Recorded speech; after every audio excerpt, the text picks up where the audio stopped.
Hey, y'all know that movie clip, Slim, where he was like, "Oh no, we suck again." That's how I feel right now.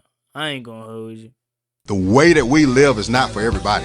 We're going to run and put our bodies on people in a violent manner. I love the way she move it, shake it on me. When she cry for him, and Shawty is the winner. You can tell that Shawty's You know what time it is. It's time to come out. I love the way she move it, shake it on me. YouTube, what's going on? It's Juan Gotti here with another Washington Commanders video, and in today's video, I'm coming on here with the first post-game reaction to the 2024 season. So without further ado, let's get straight into today's video. Before we do, make sure you guys go down below, leave a like on this video, subscribe to the channel if you are new, turn on post notifications so you get notified when I upload new videos like this to the channel. Want to order 8,000 subscribers, so please help me get there as soon as possible. Be greatly appreciated. Don't forget to call into the Command Extra post-game show 240-303-2936 to have your voice heard and your reaction heard to your thoughts on the game that we just finished watching, and you'll be on the upcoming episode of the Command Extra post-game show. Alrighty, let's get straight to it. Man, oh man, oh man. I'll be first to tell you, I did not expect this outcome. Did I think there was a chance that we lose? Heck yeah, I did. I knew this was going to be a game where Washington could potentially lose. But did I think it was going to go like this? Nah, I didn't. So the Washington Commanders, I first want to start by saying this. I'm not upset at all. I'm not hurt. I'm not mad. I'm not pissed. This is week one. This is a rebuild. They don't want to announce it as a rebuild. This is a recalibration, as they want to say it. It is a rebuild. And it kind of went a way that I had a funny feeling that could have been an opportunity. But I didn't think it was going to go like that. In my opinion, I think we've seen a lot of similarities to last year. A lot of similarities from the defensive side of the ball. Blown coverages, can't tackle, guys not knowing their assignment, dumb penalty flags. Stuff, a lot of things that we've seen last year translated over into this year. And a lot of those guys that were in those positions were Ron Rivera guys. So throughout the course of this season, I don't want to take the frustration out on Dan Quinn or Adam Peters because they're turning over a roster that they had no intent or no say-so on putting in. So guys like Emmanuel Forbes, who is garbage, had yet another bad game today. Had a play where he had a pass interference and a face mask on one play. Then he's going to do this like he didn't know what he just did. Got beat constantly by Chris Godwin. They're going to have to inherit that. That's not nothing that Dan Quinn can do about that. He has to play with the guys that he has to play with. Defensively, I felt like we were able to get pressure on Baker Mayfield today. I did. I truly did. I felt like the front four was able to get pressure on him. The thing is, we just forgot how to tackle. Baker Mayfield was able to slip and slide out of the tackles that we had. And part of it is also just talented plays by Baker Mayfield. But for the most part, we should have had at least 4 or 5 sacks today. No ifs, ands, or buts about it. Secondary, piss poor. Specifically the DB room. Specifically Emmanuel Forbes. Benjamin St. Juste, he had a rough day too, but at least he fought. At least he was in the picture. Like that Mike Evans touchdown, great coverage. That's just Mike Evans being Mike Evans. And I got to accept that. The second touchdown, he got beat, but he was still there. It's not like he just lost. It's a lot of growing pains with this team. I want to say that. That's why I'm not coming on here yelling, frustrated. Oh, this team sucks. I know I said that in the beginning, but it was just a joke. Oh, this team sucks. We're going 0-17. Hey, look, we could have been the Giants today. Right? Giants in year 6 of their quarterback and still look trash. So that's why I'm not upset. I know we're going to regroup. I know we're going to recalibrate. I know we're going to figure things out. I do say, Jayden Daniels, can you please tighten your helmet, my guy? They were talking about it today.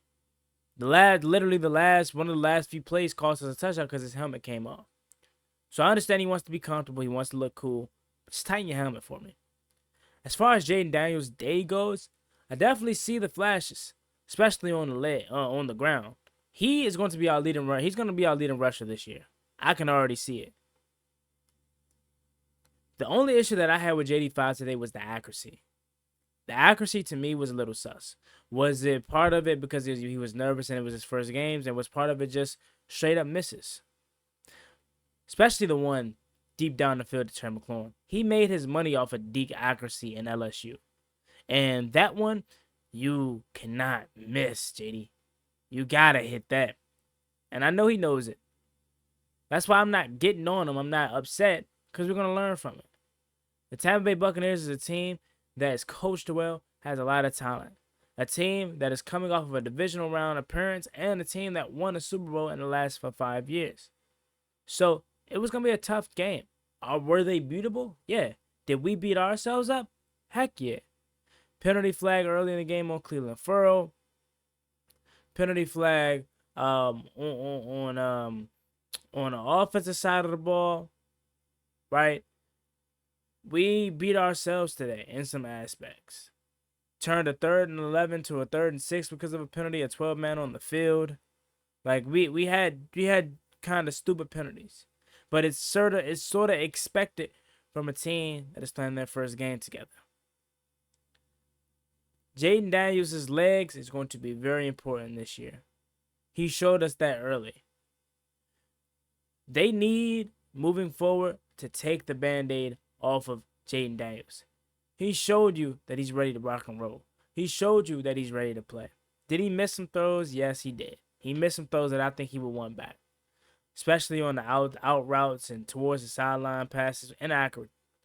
And he's going to work on it. He's going to get better. But you cannot handicap him. Like, it didn't feel like we had no sense of urgency to go down the field vertically. It was either an inside zone, a screen, a wide receiver screen. Like, we had no intentions on going down the field. We just wanted to go north and south. And I feel like that messed us up big time. I think we should have had more than one deep shot. I think you should allow JD5 to just play loose and play freely. Don't try to control. Jayden Daniels has a lot to work on. It's clear as day. This whole team has a lot to work on. From the pass protection up front, especially that right side, especially Andrew Wiley. JD5 has to be better protecting the ball. Scrambling out to his right, he had one hand on the ball, and he got sacked in the strip. We recovered it, but you got to be better at protecting it. But again, this is his first big game. This is his debut. He isn't going to get it all right now.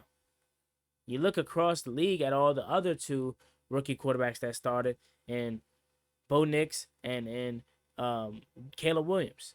They didn't look all that too impressive. Did they win?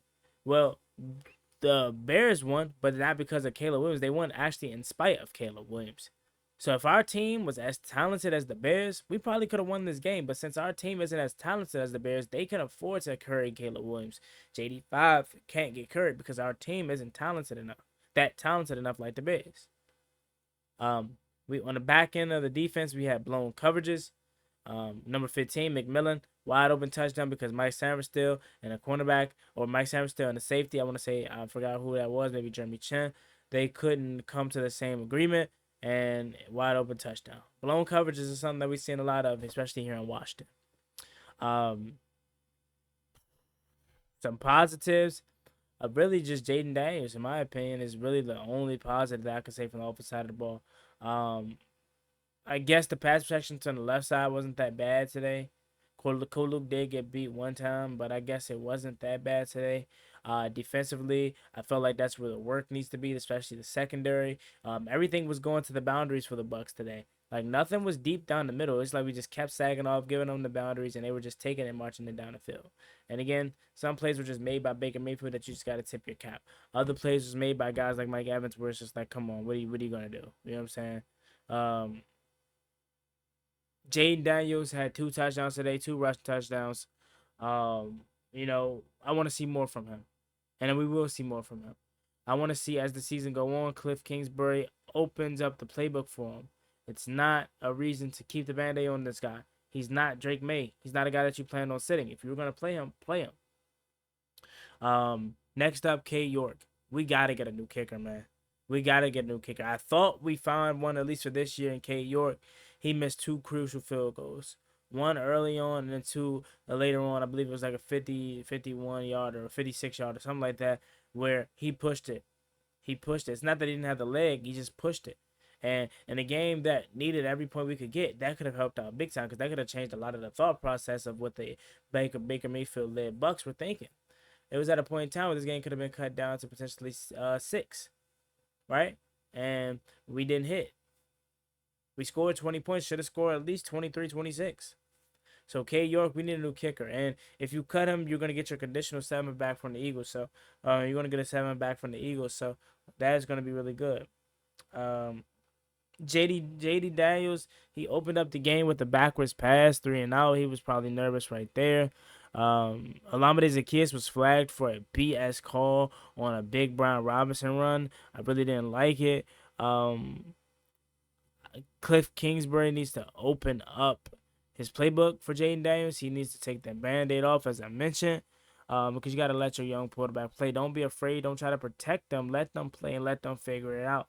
Don't protect them. Don't hold their hands all the way through like they're a little kid. They have to figure this out.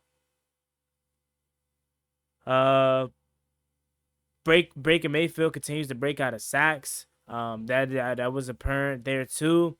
There's just some plays is good by Baker, but other plays we have to learn how to tackle. We have to tackle. He should have been on the ground more than what he was today. Probably about 4 sacks. Should have made him feel it every single time he tried to run. You know what I'm saying? Another thing is Terry McLaurin. Again, seems like the same thing over again with the same regime, with the different regime. It seems like they neglect Terry McLaurin. Terry McLaurin only had 1-2 catches today. He should have had multiple. He should have had a touchdown. Again, let me freaking reiterate this for the 3rd time because this is the 3rd regime that neglects Terry McLaurin. He is the best player on this team. Throw the ball to Terry McLaurin. I do not care what the situation is. Your offense needs to run through number 17. Make him priority. Make him feel wanted. Make him the guy that can help this team turn around. Stop going to Terry in the 3rd quarter on a bubble screen, and that'd be his only catch for the first half.